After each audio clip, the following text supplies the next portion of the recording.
At this time, I'd like to introduce Don McLaughlin, who will introduce our speaker and presentation for today. Thank you.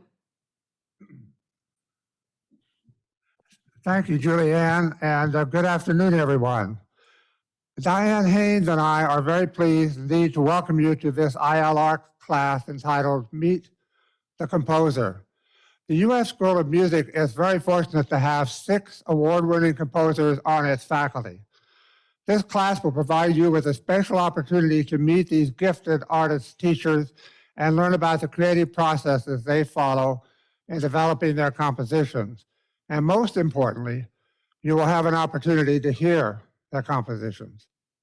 Our first guest presenter is Dr. Paul Richards, who is a Research Foundation Professor of Music and head of the Composition and Theory area in the School of Music.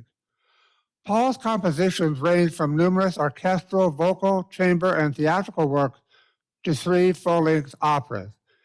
Hailed in the press as a composer with a, quote, strong, pure melodic gift and ear for music and color and appreciation for contrast and variety, and praised for his, quote, fresh approach to movement and beautiful orchestral coloration. Paul's works have been heard in performances throughout the country and internationally on 6 continents. He has been commissioned to compose works from organizations ranging from the Florida Orchestra, the Boston Brass, and the Jacksonville Symphony Orchestra, to the Music Teachers National Association and the Arizona Commission on the Arts, to name but a few. In addition, he has won numerous important competitions and received several prestigious awards. Paul earned Bachelor of Music and Master of Music degrees in Theory and Composition from the University of Arizona, and the Doctor of Musical Arts degree in Composition from the University of Texas at Austin. It was our great good fortune to attract Paul to UF in 1999. Please join me now in giving a very warm welcome to Dr. Paul Richards. Don, thank you very much. And hello, everybody. This is a treat to be speaking with you. I was reflecting that I've been in Gainesville for 22 years, and Don was one of the very first people that I met here when I interviewed for the position. It's fun to have maintained this friendship for this long. I'm going to share my screen with you. I've got a presentation I'd like to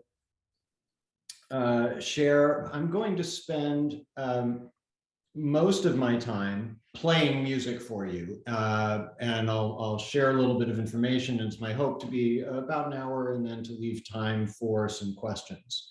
I'm involved in a variety of different kinds of activities, so I'm trying to share little bits of a variety of different things to let you know what this composition business is all about. Just a very quick introduction to my background. I come from a musical family. You probably recognize the guy sitting at the piano here, Duke Ellington. Standing behind him, my grandfather, who was born Sidney Solomon, but changed his name to Stephen Richards as a stage name. He was a pianist and band leader and a composer himself, largely self-taught. He knew Duke when they were both young, and they published a couple of songs together. I never met my grandfather. He passed before I was born, but I grew up with this legend of this very talented musician in the family. My father is a cantor in the Jewish tradition. He was trained as a composer himself, got a master's degree from Columbia, and worked some in New York as a freelance musician before becoming a cantor. This is a publication of his from just this past year. He's pretty well known in the Jewish music. What that meant for me growing up was that this idea of putting notes on the page did not seem like a strange thing to do. It was a very natural activity that I saw happening in my house. So I was very lucky to just be acquainted with the idea of being a creative musician as being a reasonable thing to pursue. Most of my students come to this not having had such a fortunate background. I was also exposed, of course, to a lot of music in the house. Started piano very young and played some clarinet. I was pretty rebellious as a kid and found my way to rock music. The guy with the very long hair on the right and possibly a cigarette in his hand is me. And my first loves for music, Don had asked us to talk a little bit about our influences. My first love for music was not so much in the tradition that I operate in now, but rather in rock music. Don already gave you my sort of credentials here. I went to University of Arizona and had an idea of wanting to be a composer. Even though I'd had composers in the family, I didn't really have a strong sense of what that meant, especially in a kind of academic context, but was lucky to study with some very talented composers through my degrees. Was fortunate to land a position at Baylor University for a year and then to end up here, where like I said, I've been here for 22 years. So those early influences for me were the rock music of my generation, or maybe people slightly older, the sort of second wave British invasion. I particularly got attracted to kind of progressive rock, which eventually led to me being interested in jazz. I think I was attracted to the complexity of the music. I also really liked the folk music of the 60s, Bob Dylan, Peter, Paul and Mary, things like that. What I didn't realize at the time, but what has proved to be really important to me, was the fact that all of this was sung music. There's a vocal component, and I'll return to that in a little bit. I became then attracted to,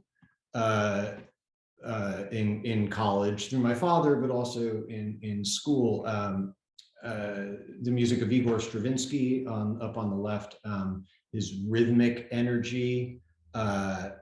Leonard Bernstein was a big influence in being a prominent musical figure in the culture, but also that kind of American sound was attractive to me. The guy in the middle on the bottom there is Benjamin Britten, whose work spoke to me as being, I think he's probably the composer I refer to most when I'm teaching, as being constantly inventive and creative at every turn.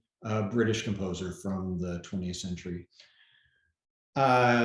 Through school, through teaching, the canonic composers, the names that we all know, the Beethovens and Bachs and things like that, have mattered to me a lot in a very kind of technical sense.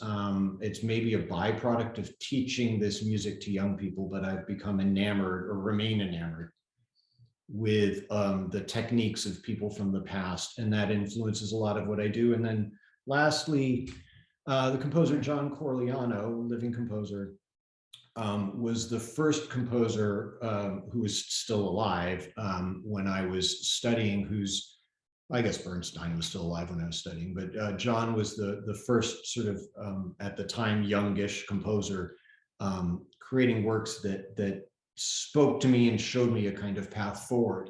In particular, a kind of eclectic approach to music making, meaning that it seemed okay to draw from a number of influences. You might know John's work from the movie The Red Violin from many years ago, which was a story of a violin traveling through time, and John wrote this amazing music that traveled through time, and that kind of thinking was a big influence on me. I'll try to return to that as I share some of my music with you. So I guess maybe the last thing, sorry about that, these are my children. A lot of us have kids. Composers are normal people.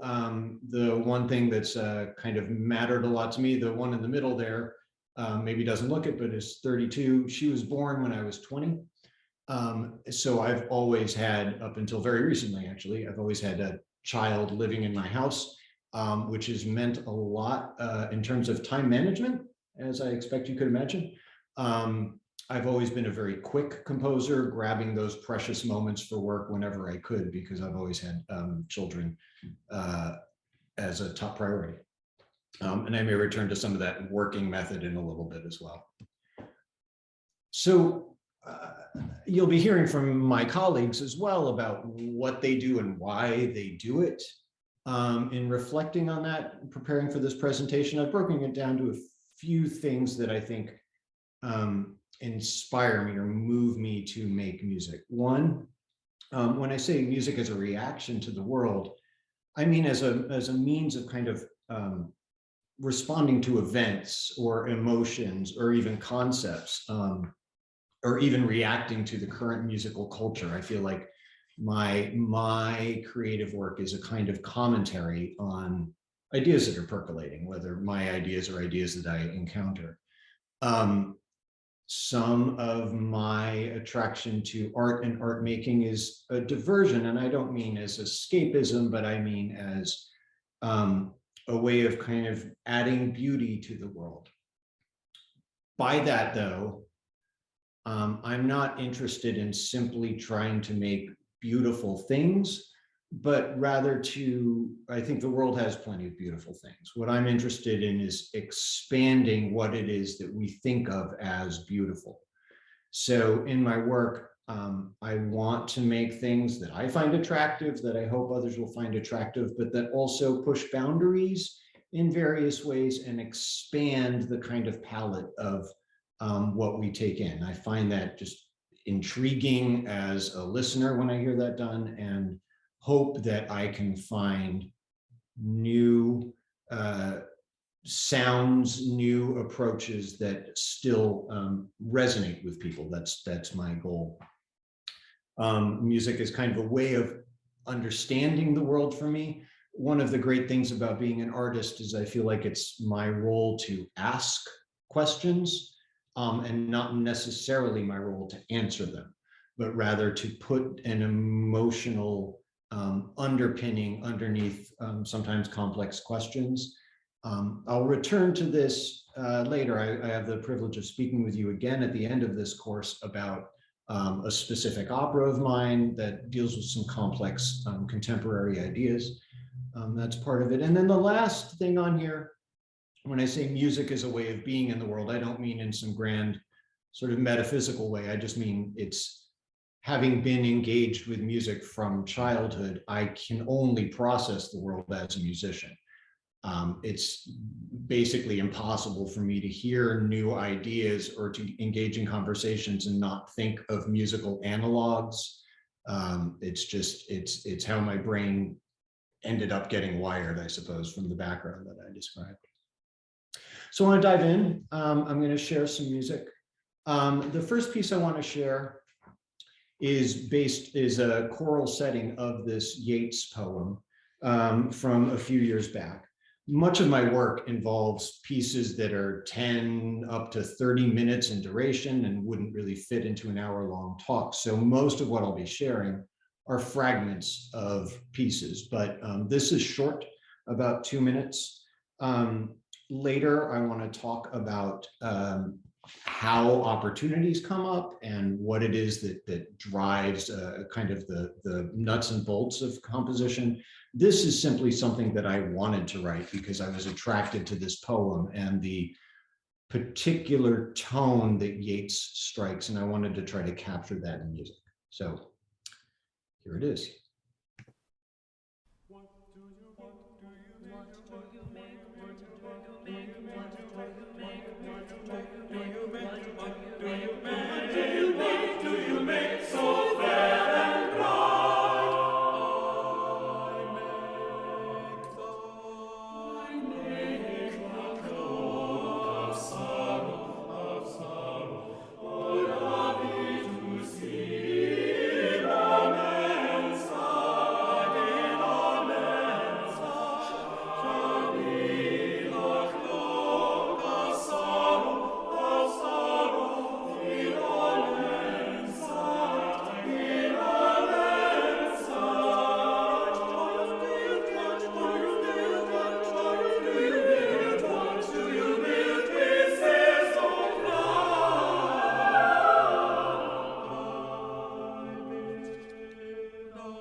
So this was a piece from just a few years back.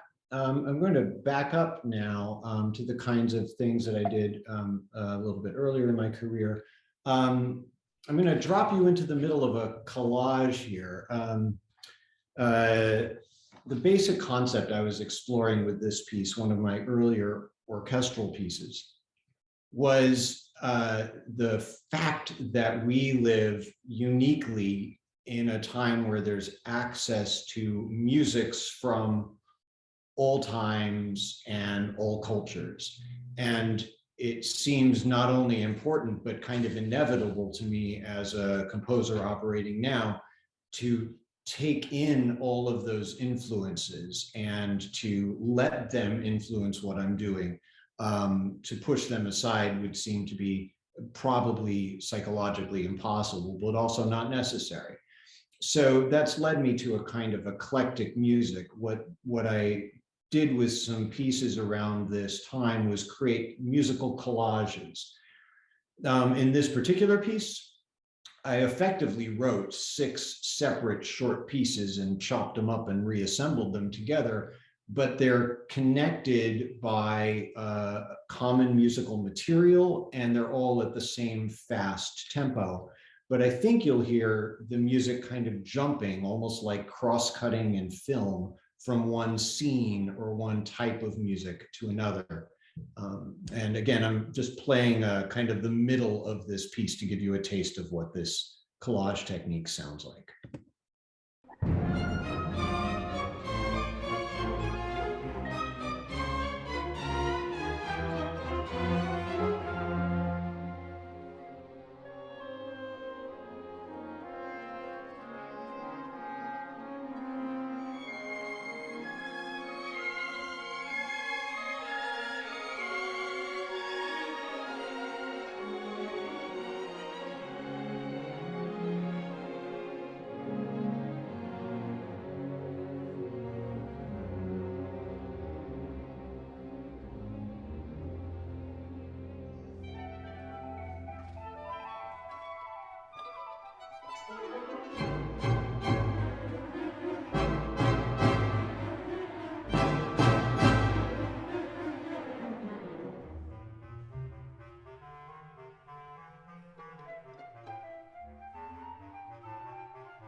So I'd mentioned that I have this interest in creating a certain kind of beauty, playing with conventional expectations and hopefully expanding or pushing boundaries a bit.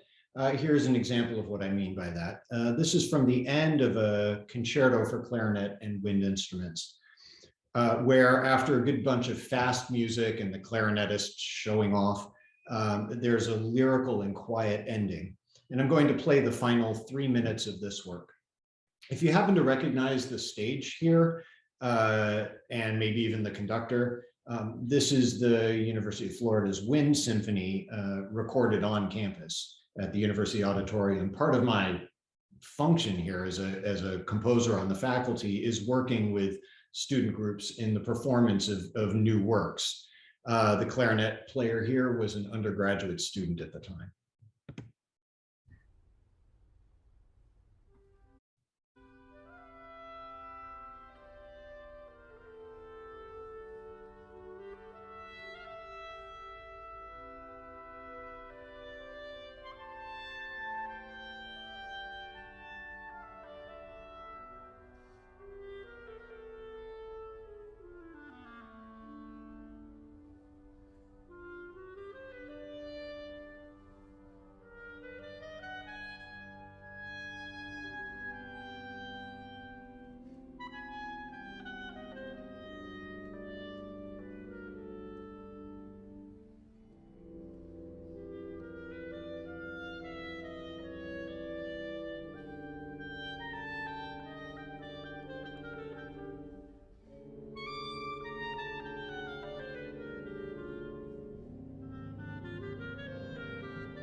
Next, I wanted to share a song for voice and piano from a large project where I set to music an entire book of poetry by local poet Lola Haskins.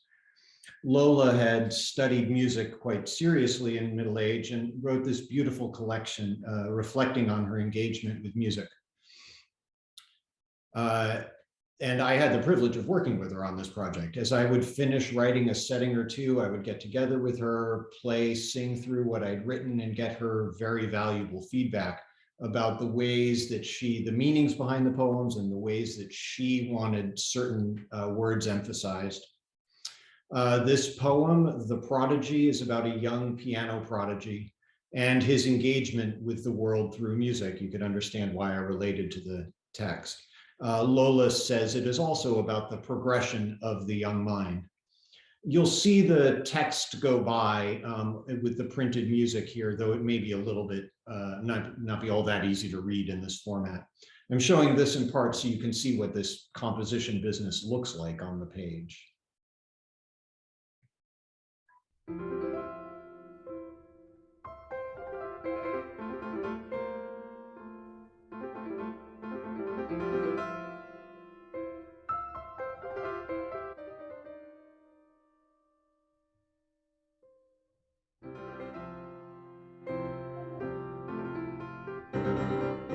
He was born with the finger pads of the blind. By 8 he could tell if someone had been at the piano before him, and how long before, and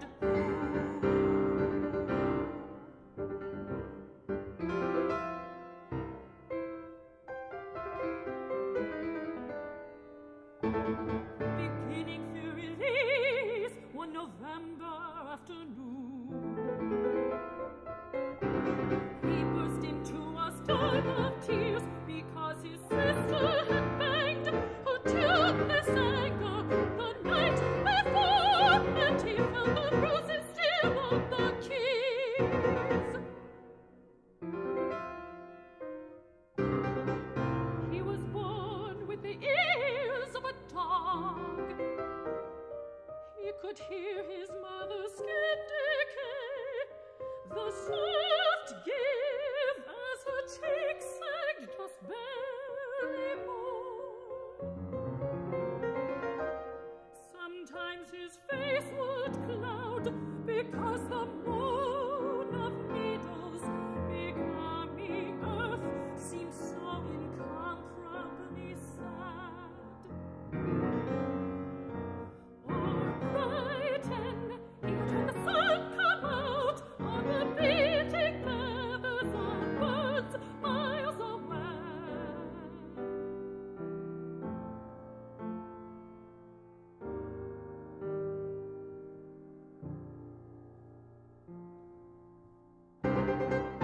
He was born with his life in his hands. Toddling, he learned the little bells of Grieg. Then he mastered Mozart's speech, its ache of clean and brittle song.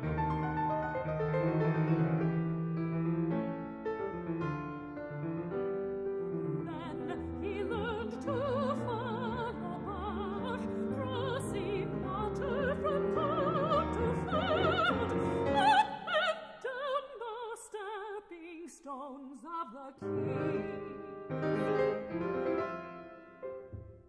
He would dream of his piano as if it were flesh.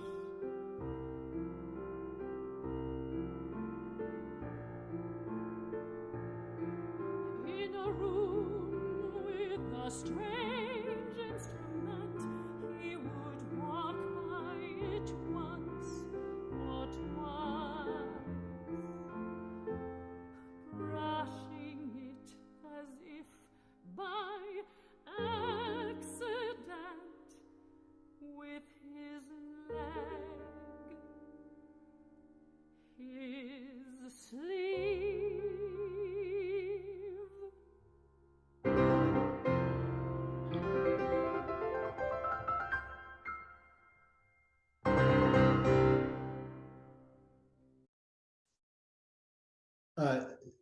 So I'd mentioned that the human voice was important in my work.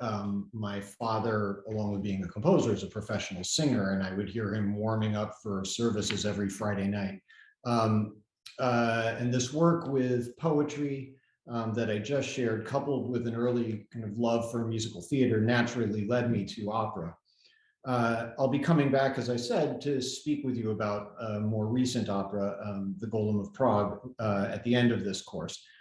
But here I want to share a scene from, or part of a scene from my first opera, which is a fanciful update of Chaucer's The Wife of Bath's Tale.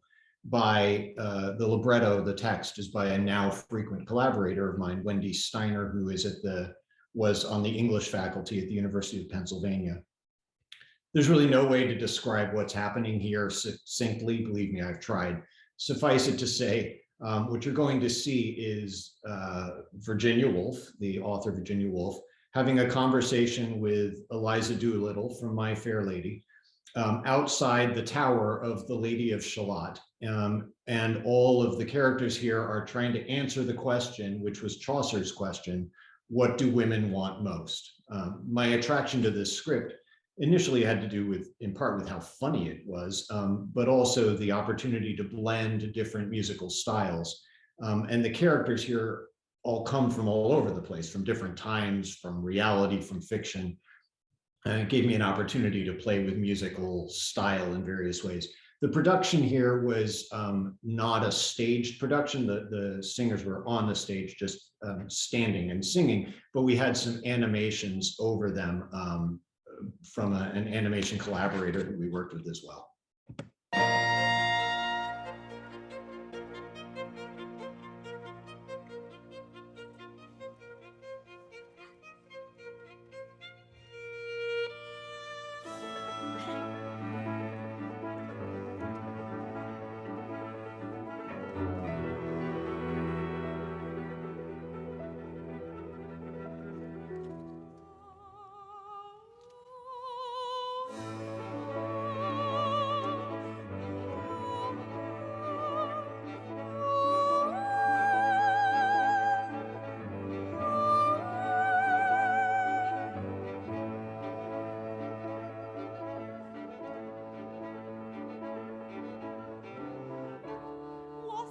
Virginia, hush, Eliza, 'tis the fairy lady of Shalott.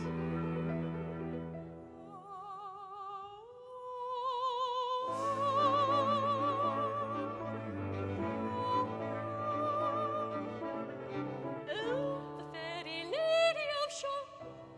Didn't you ever have to memorize Lord Tennyson's poem?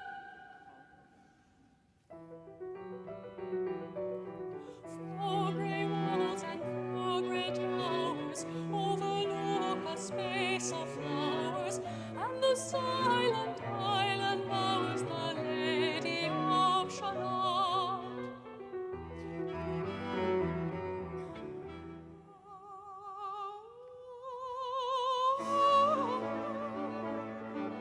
Nah, I never read anything like that before. The flowers are nice though, but I don't see no lady.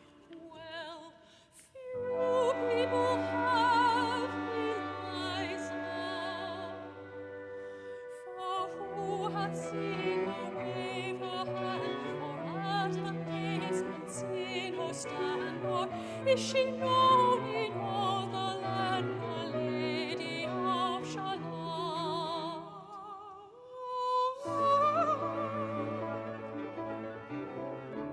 A mystery like is she. What does the lady do all day? She weaves. Weaves what? Whatever she sees passing by her window. Do you think she'll weave us? If we're reflected in her crystal mirror,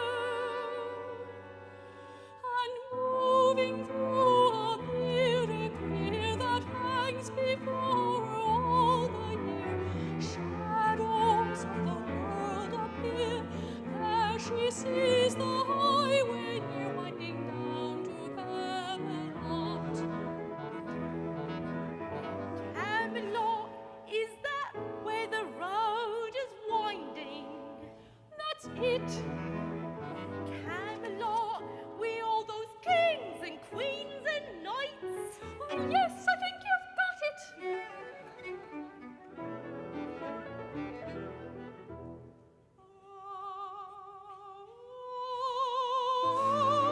All I want is a room with a view. What's that she's singing?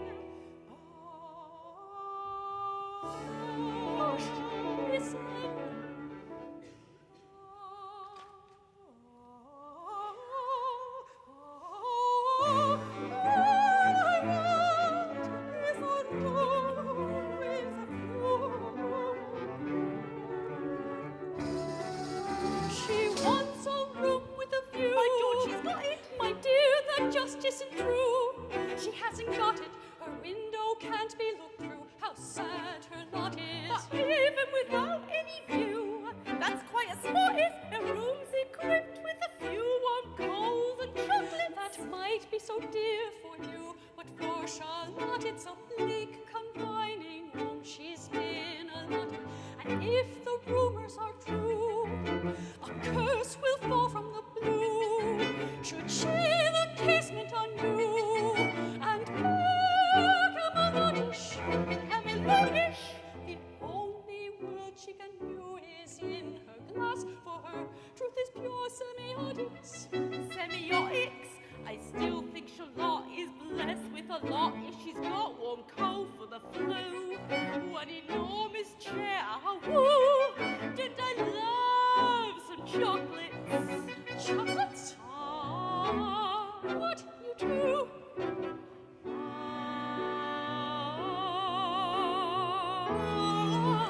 All I want is a room with a chair and some lovely chocolates. Eliza Doolittle, you are quite idiotic. You haven't a clue of economics. Echo what? Nothing very exotic. The crucial fact for a room are the bills that monthly come due. You'll have to tot it. Tot it. The rate for coal in the flue. The price of chairs nearly new. The cost of chocolates. Chocolates. My innocent Eliza do. £100 might keep you supplied with chocolates. 100 quid per year. Oh, woo! That's a lot of dosh in it. Oh, what you two? Virginia Woolf's got it too. By George, she's got it.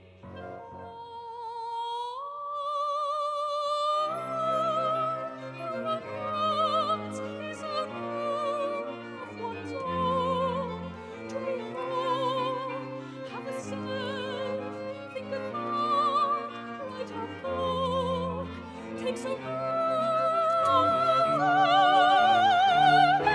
in a century or two, with a room of one's own and time too. A woman's dreams could come true. Let me play a prophet in a stylish room with art. We'll write an opera or two. We'll paint, we'll sculpt, we'll pursue every dream till we've caught it. No one should block out the view. We'll redeem our past sisters who had no chance to create as we'll do. But would you block it? A source of this explosion I knew. I'll conjure up fantasies true, mistakes and errors unknown, experience old friendships new, revive the loves undue, an old elixir in view, the taste and chocolate, the finest chocolates.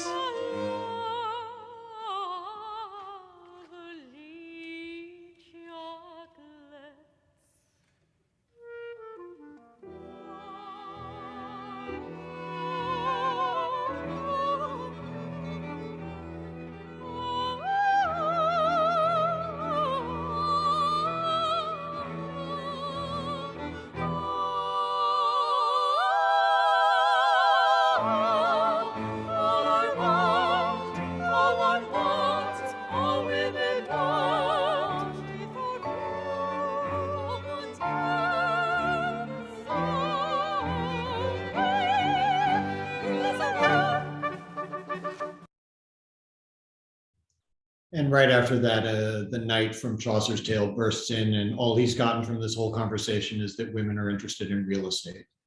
Yeah, very silly project, but a lot of fun to do.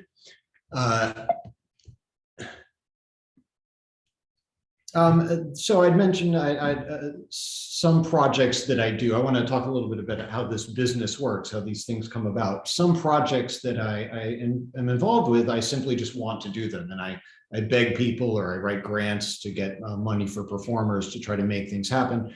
Other pieces come from commissions, where a performing organization or ensemble wants a new piece and pays a composer, sometimes with specific demands or instructions. This piece is one such example.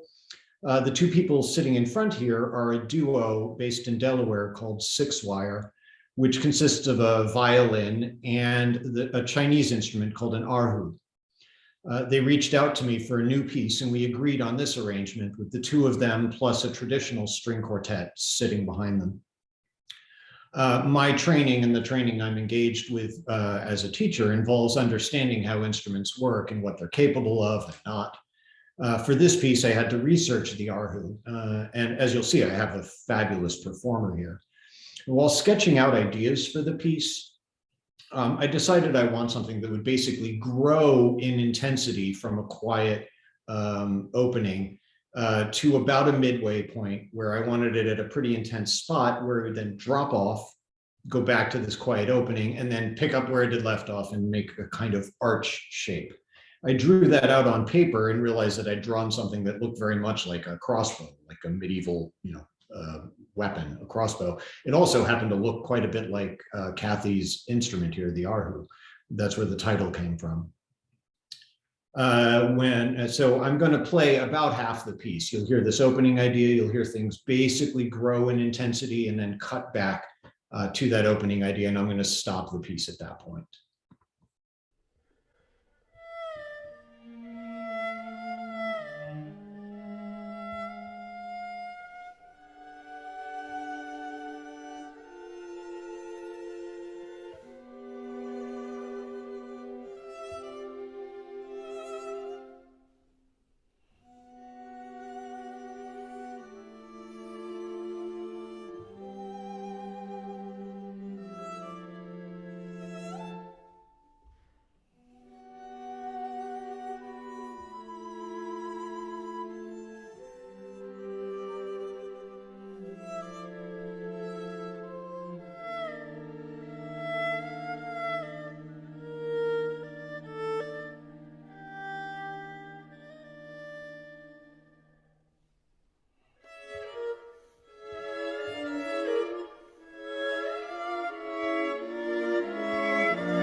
I'd mentioned I'm involved in a lot of different kinds of activities. I've tried to share that. This is, again, something somewhat different. Just a few years back, I experimented. I reached out to the director of the jazz big band here at UF, asked if I could take over his ensemble for a little while, and he graciously let me. I wrote this piece for them based on a Kurt Vonnegut short story. You won't hear the story told here. That's not really the purpose. It was really a kind of way to give me a structure to work with. And I might talk about that again during our question and answer period. It was a way for me to organize my ideas. The story, I won't go into all the details, but it's about individuality and government suppression thereof. So one of the main musical ideas in this piece is just a single note that you'll hear at the beginning, and other musical ideas where there's a kind of ceiling where the single note is kind of oppressive and nothing can burst beyond that. And then there's other places, especially towards the end of this fragment that I'm going to play for you, where everybody is allowed to do whatever they want, basically, and chaos ensues. Here goes.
I was having a lot of fun. I don't know if you could tell.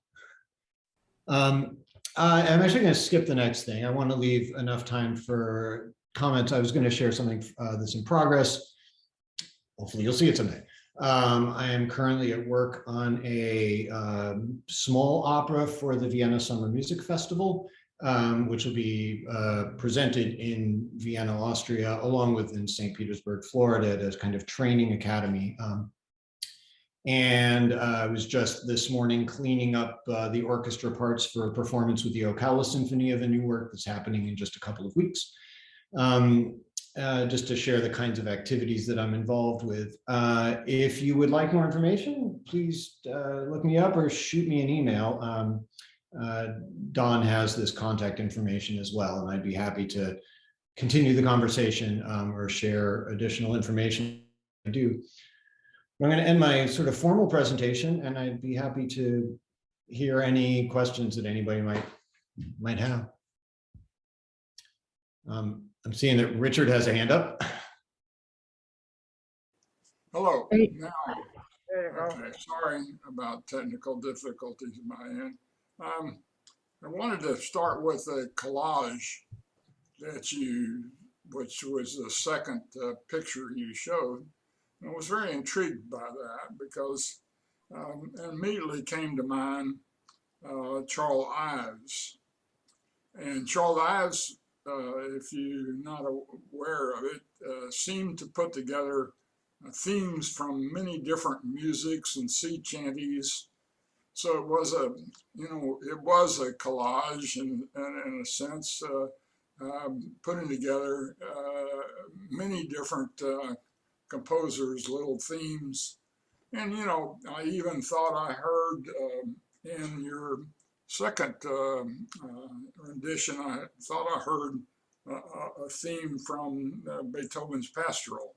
So, these thematics, and I kind of wonder, how is the rating of using themes from, the Moldau and, all of these very popular themes that appear in classical music over time. And if a person, how is Charles Ives thought of? Because when I first introduced to him, the guy who introduced me says, see how many different themes you can pick up in his music. But then I thought, well, what's the originality of that? I mean, you're picking up themes, and these themes are so popular. Does that reflect badly upon the composer who does a collage, especially of popular little tidbit themes, and they're, the da-da-da-dum, various kind of musical notes that are so well known. And does it reflect on him, or is that not considered good classical style? You won't pay for that. What's your comments about the collage effects of themes?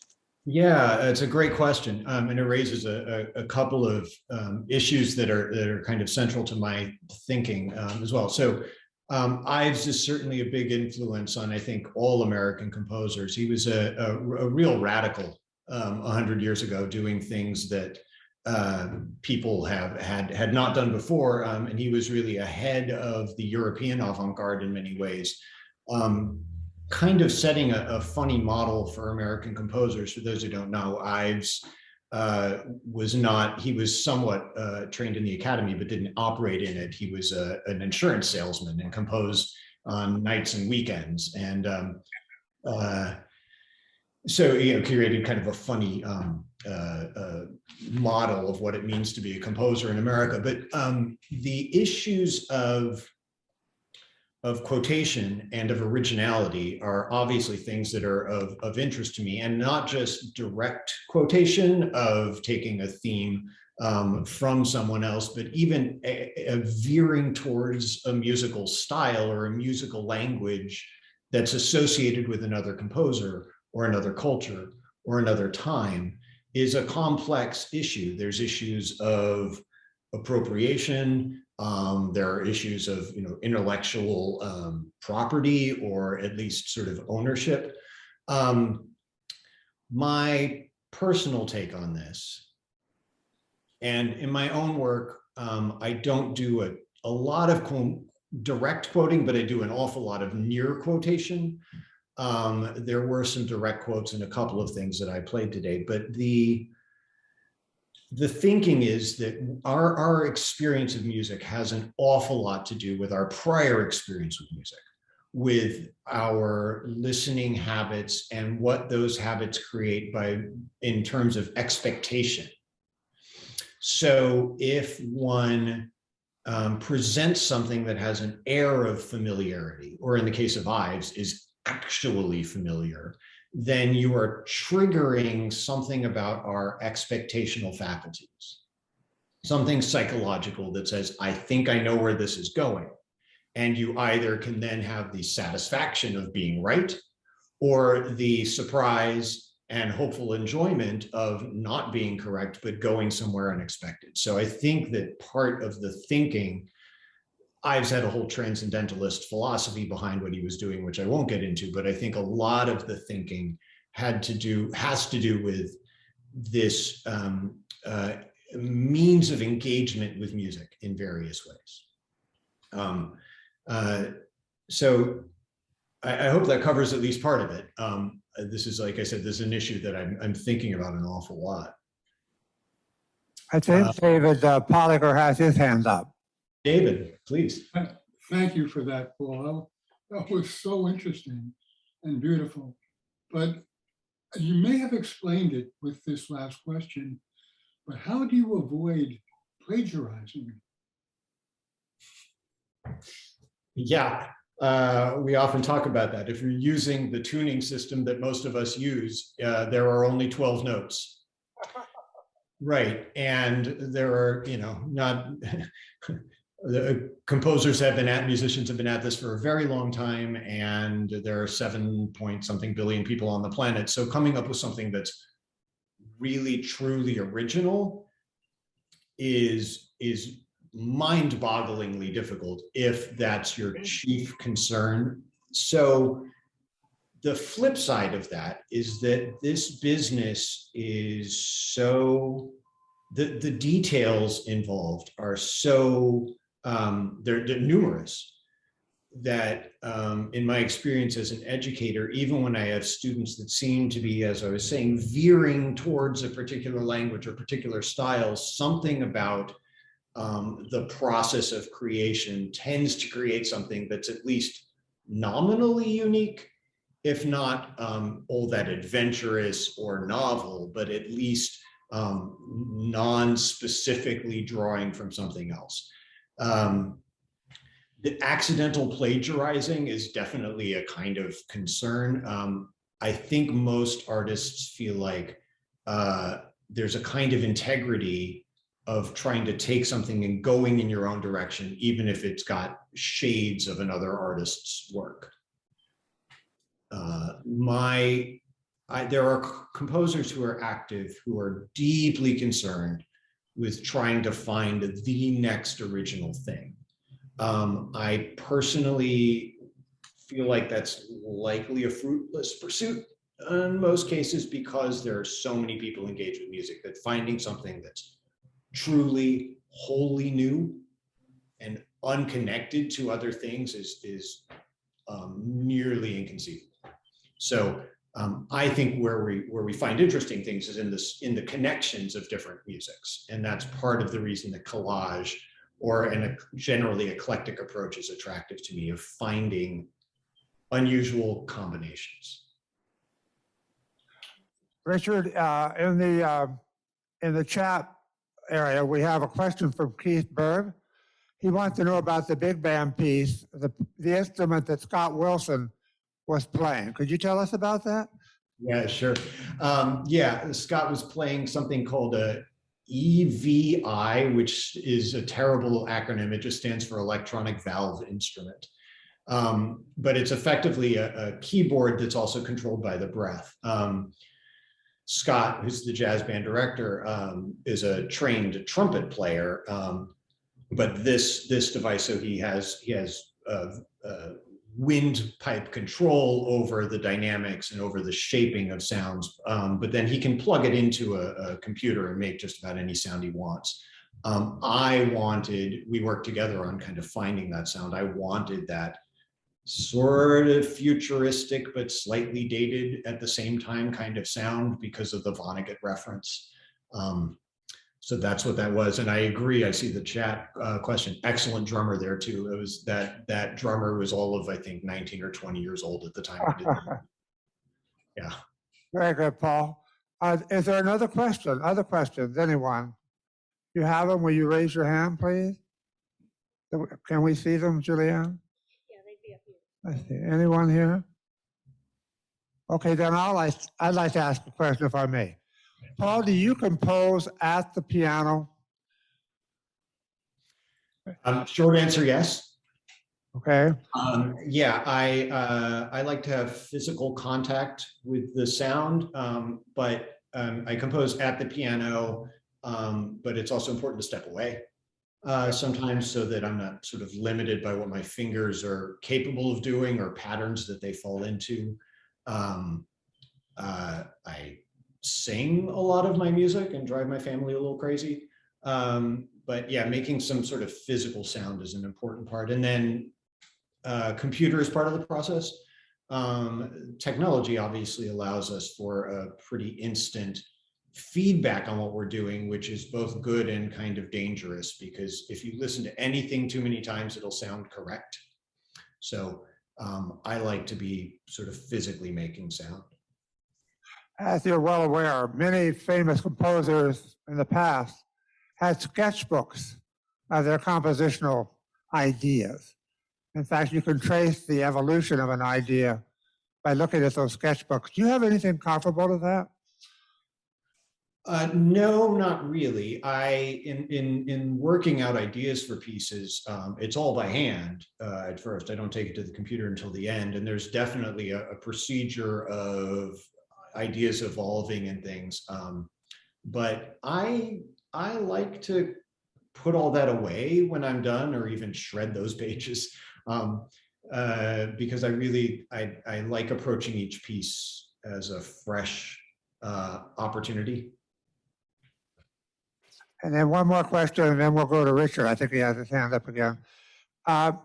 One thing I've always wondered about with a professor like yourself who teaches a super creative aspect of, in this case, music, how do you interact with a student in his or her creative process and not inject too many of your own ideas into there? You follow what I'm saying? Absolutely. Okay, could you talk about that a little bit? I think that must be a great challenge. It is in a way, and I do have to stop myself frequently when I'm working with students where I see where something might go. I will say something like, if this were my piece, I might consider X, Y, or Z. But yeah, it's really important that it not be my ideas or my voice coming forward. I'm finding the more that I do this, I'm just thinking about a lesson yesterday with a student who's new to me, of often the best response that I can give is, what do you think is the best thing going on in this piece? Or where do you think the problems are? Because it's really about trying to figure out what a student's vision is and how to help them realize that vision, not to, as you suggest, veer in the direction of my own music. The students come to us often because they're attracted to our music, right? So there is a kind of simpatico, right? There's something that I do that they're trying to do, or that they already do in their own way, so that we can speak in kind of in depth about very specific things, about the chords they're using and things like that. But yeah, teaching creativity is a strange business, because a lot of my responsibility is to stay out of the way. I've often thought that that's the ultimate goal of a teacher, is to free the student from the teacher. Now, Richard, a segue to you. Before we go to your question, you mentioned Charles Ives. Those of you in the audience who live at Oakhammock, you may be interested to know that one of our residents here, Mary Lou Branham's father was Charles Ives' copyist. He did all the writing of Ives' music once Ives composed it. Now, Richard, on to you. Okay, I picked up on a couple of visual words that you used, arc, peak, you know, various things, and I'm kind of interested of how you would take these visual peaks, valleys, and so forth, and then incorporate that into your music, because it was clear that you had a point of crescendo. There's a movement that I mean, it's kind of like a playlist could be done graphically over time of the piece. Do you incorporate it that way, or how do you deal with the visual aspects into the musical score? That's a great question. A couple of reactions. So the language of talking about music is a complicated language, and we often work in metaphor or in vocabulary borrowed from other disciplines. So when we talk about instrumental color, for example, we use the word color when we're talking about the sound of an instrument. We'll say it sounds bright or dark, and these are, you know, obviously subjective terms, but they're not just subjective. They really do come from other arenas, because speaking about sound, we don't often have a vocabulary that's super targeted or effective outside of these metaphoric or allegoric kind of ways of talking. As a visual referent, when I talk about, you know, drawing out the shapes of pieces, I will literally do that sometimes. Sometimes the impulse is to have a line of music that has a kind of shape, and by shape I mean a rise and fall, perhaps.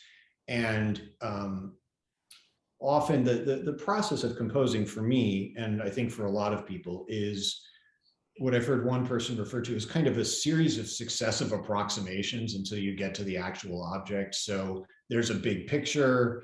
I know I want a piece to be fast and loud, right? Then you get into details and more details. And for me, sometimes that involves sketching out something about the piece, which can even be some kind of shape. And that shape can be representative of high and low, or levels of intensity or volume. So the way that manifests, I think, most is as it's an art that exists through time, sometimes something that really resembles an XY graph, where the X coordinate is time and the Y coordinate is some other component of music, is a way of kind of organizing thoughts about putting a piece together. I don't know if you can just to add to it, the artwork on this wall behind me is all work by my wife. She's a visual artist. So this is a constant part of my existence too, is to be kind of engaged with other arts in a fairly deep way, and those serving as some kind of inspiration or motivation.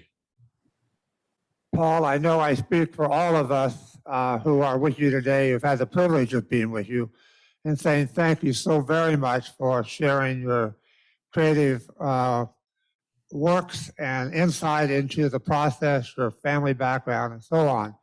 We're blessed to be able to see Paul again at the end of this class for the last session, when he'll take us behind the scenes, so to speak, in the production of his new opera, The Golem of Prague. Next week, we'll have as our special guest Dr. Scott Lee, who is a member of the music faculty, a fairly new member of the music faculty.